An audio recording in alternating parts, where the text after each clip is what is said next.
So yun guys, welcome sa ating bagong video no. So magbibigay lang tayo ng idea dito kung paano paganahin ng tama yung ating head unit na may TV antenna at saka reverse camera at map or tinatawag nilang ditong navigation.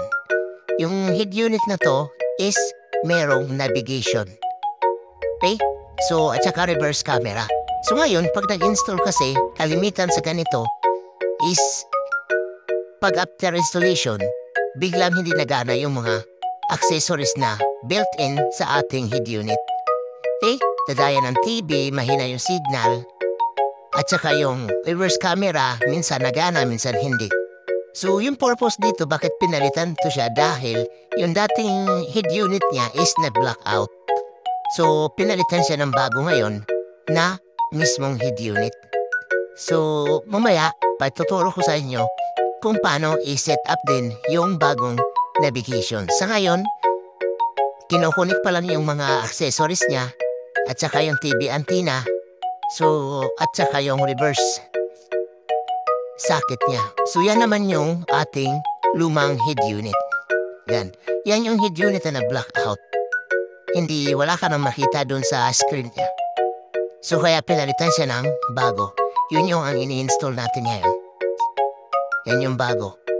So kalimitan kasi after installation, marami hindi nagana. Yung nagana lang yung monitor at saka yung FM, EM, ganun lang yung nagana. So kalimitan sa issue na yan is hindi tama yung wiring.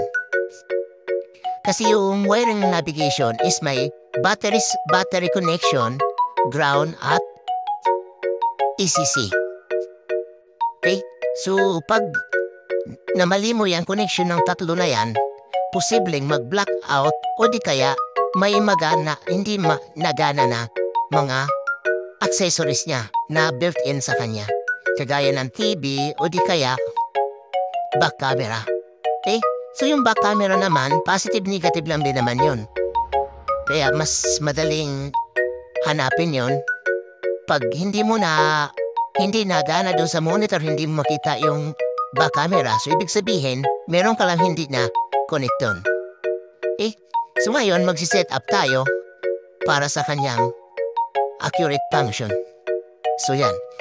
So, dahil set up lang, so mamaya na tayo mag-setting sa kanya. So, magsiset up lang tayo ng back camera at saka yung steering niya. Yung sa steering naman, 3 wire lang yon.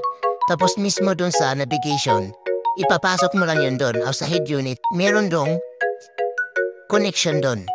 Tapos yung 3 na yon na wire, papunta yun doon sa steering switch.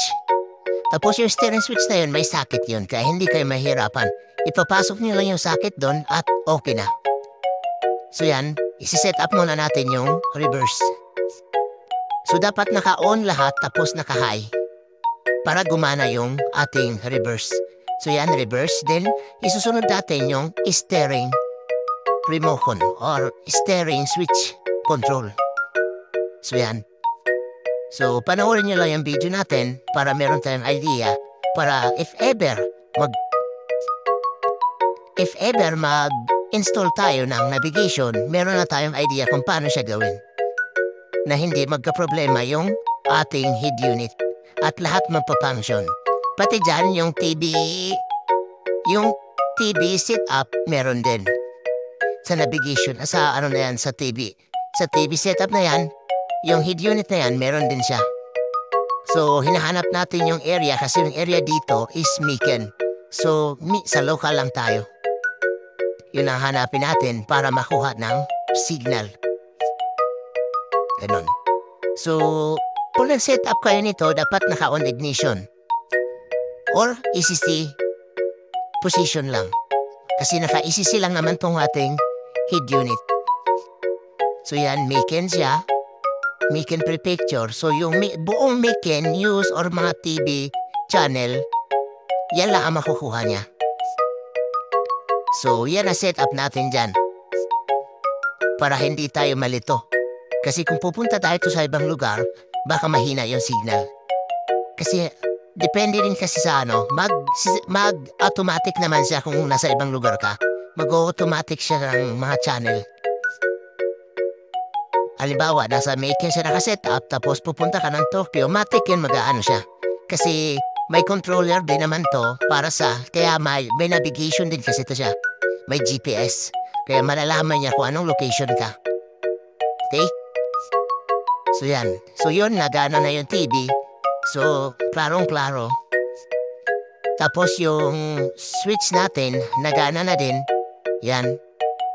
Pag hindi niyo na-connect ng maayos, yung ating connection ng steering switch, hindi yan gagana. Hindi mo makokontrol yun dun sa my head unit. So, may volume, may next controller. So, okay na. May video ako ng wiring ng ating steering switch control. So, hanapin nyo na lang dun.